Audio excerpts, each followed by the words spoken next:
Hello, good morning. Good afternoon. It's already noon. Good afternoon, everyone. I hope you guys are doing fine. Today we're going to be talking about what the latest update is with, legalization of the 11 million undocumented immigrants.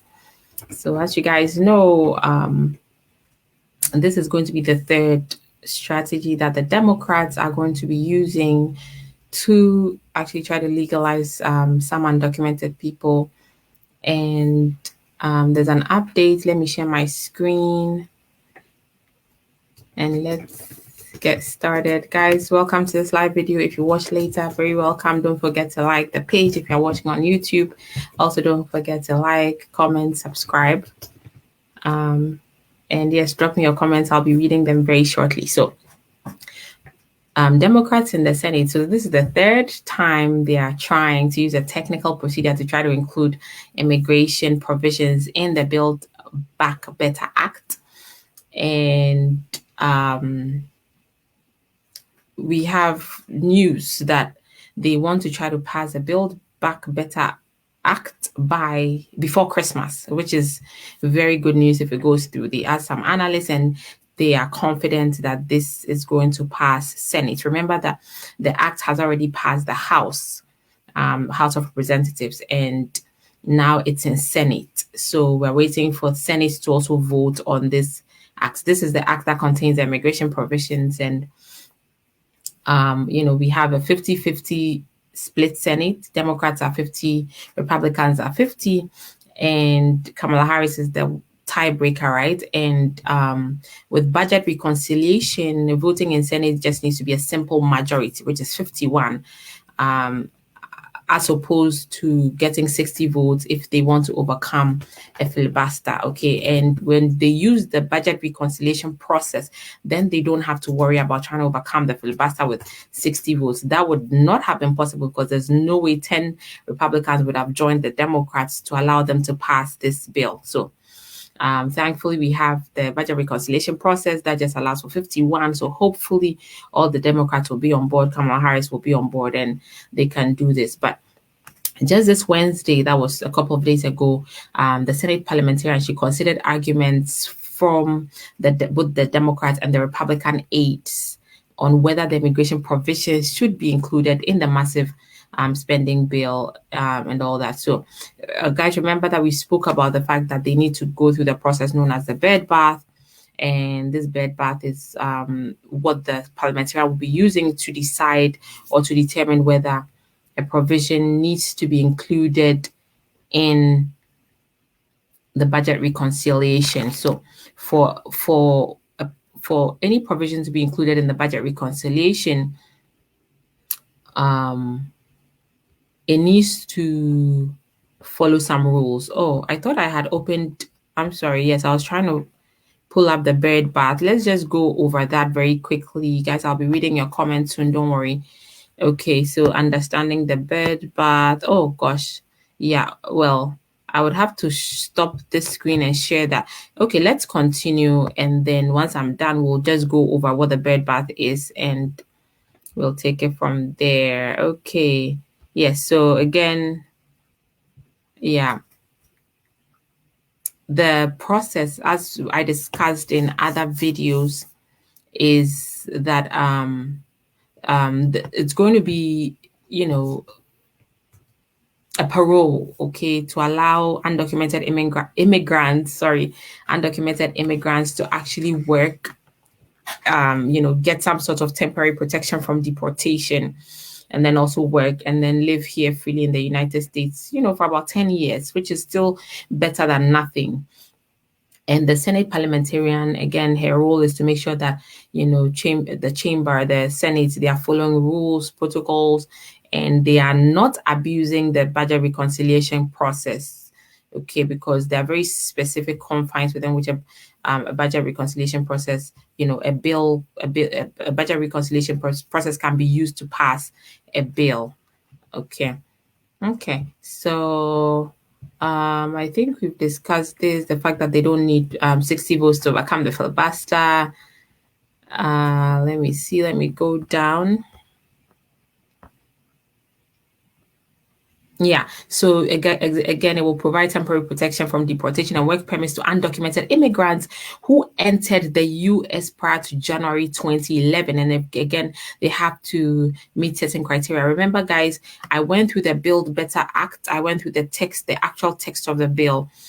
We shared it right here. We've read the immigration provision sections and we dissected and explained everything. So you can look for that video that goes into detail about this, about who qualifies and who doesn't. And yes, you need to have entered the US before January 2011. Okay, yeah. The argument again is that most of these people, immigrants, they are Americans in everything but just paperwork. You know, they don't have the papers to prove that they're Americans because most of them, you know, sacrificed and stepped up during the COVID. They were in essential work. They performed a lot of essential work and they kept us safe and kept our economy moving, and all of that. Okay, so let me scroll down. Let me see if there's anything more we need to talk about.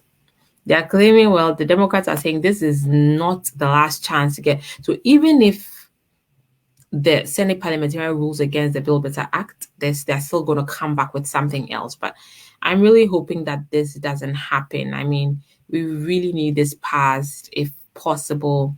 And hopefully they should try to do it by, before Christmas. That would be such a beautiful Christmas gift for all these immigrants that are, have sacrificed a lot for this country. Let me see if I have the bed bath. I think this is it. Perfect. Yeah. So let me open this up. Yeah. Senator Byrd. Yeah. So the Byrd. Am I sharing my screen? I'm sorry. I thought I was. I'm sorry. I'm a little. I don't know if you guys can feel my energy. I'm very exhausted. It's been a really crazy week. So forgive me.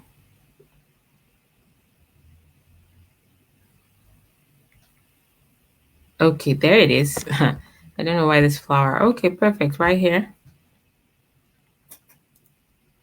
Okie dokes. Okay, so this is where the Byrd Rule comes to play. It's named after the late Democratic senator. He was called Robert Byrd, and he was the senator of West Virginia. And basically, as I stated, the Byrd Rule is there to make sure that both sides of the chamber don't abuse the budget reconciliation process in trying to pass legislation through the budget reconciliation process, just as a way to kind of bypass the filibuster. As I said, you guys know the filibuster means that a senator will stand up and then argue continuously for hours and hours unending. And to end the debate, you need to be able to get 60 votes to end that debate, a cloture. So if you don't want that happening, you can opt. If you can use the budget reconciliation process, you need just 51 votes. So that's easier because, again, Democrats don't have 60 votes. So that's why. But the Byrd Rule is there to make sure that, look, you are not just trying to overcome the filibuster because you don't have votes, and that the provision actually fits into a budget reconciliation. It actually has budgetary impact. Okay. So with the Byrd Rule, supporters of the proposal have to prove that the bill in question either increases revenues or decreases spending or reduces spending. So under the Byrd Rule, you have to prove the following to include a provision in reconciliation. The second thing is that those changes should not be merely incidental. Okay, they should be germane to the budget. The third thing is that all the changes are within the jurisdiction of the committees outlined in the reconciliation instructions. So we have committees in committees in Congress. So sometimes you'll have the Committee of Ways and Means, Committee of Judiciary Committee, or they are responsible for different aspects of the rulemaking.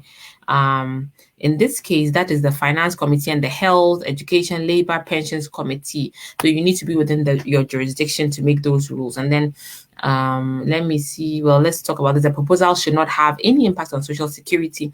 And then again, the provision must not increase spending or decrease revenues outside of the budget window. Yeah, I shouldn't. So these are some of the these are the considerations. You need to qualify under the Byrd Rule to be able to make sure that a provision will be able to pass through budget reconciliation.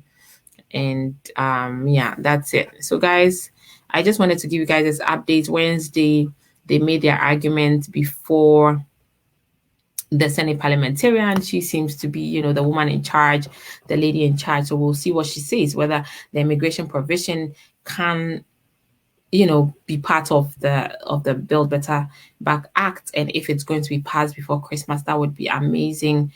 But some people don't think so. Some people don't think this is going to happen. Some people do think it's going to happen before Christmas. And so we just have to wait and see what the scoop is going to be. Okay, so let me read some comments and then I'll call it a day. And I'll see you guys soon. Ernest Boydu Kwashi, I'm sorry. Ernest Boydu Kwashi, thank you so much for watching. He says lawyer. Hi, Ernest. And then we have Ernest Boydu Kwashi. Filing for visit versus petition. Which one moves fast? It depends, it just depends. There are pros and cons. For example, if you're filing for a visit, you need to be currently, if you're doing it from Ghana, the consulate, I think their interviews they are currently booking at probably end of 2023, because the last time I checked it was mid 2023 for an interview for a visit.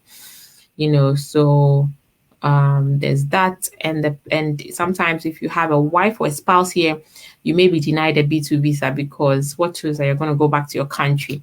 And then the petition, if it depends on the status of your spouse. If she's a green card holder, there's a waiting period. You have to consult the visa bulletin and see. And again, if she's a US citizen, then it's certainly faster. So there are just a number of considerations, a number of them that I may not be able to talk about here. But yes, there are things to look at, and also look at your peculiar situation for me to be able to determine which would be faster for you based on the facts. Okay. Patrick Addo says, good afternoon. Good job by bringing us the update. Thank you so much, Patrick Addo. I really appreciate it. Yes, I hope that you guys will benefit from this. And as Kwashi says, after biometrics, how many days does it take to get your EAD? I can't give you a specific number of days. Even USCIS can't give you that. It just depends on the field office, their backlog, the amount of work they have, your case, what they have to review, and if there are things they have to investigate. So it just depends. Okay. All right, guys. So if you guys need my help, my number is right there, 8027800564. I will see you guys hopefully next week. Take care. Be safe. Bye-bye.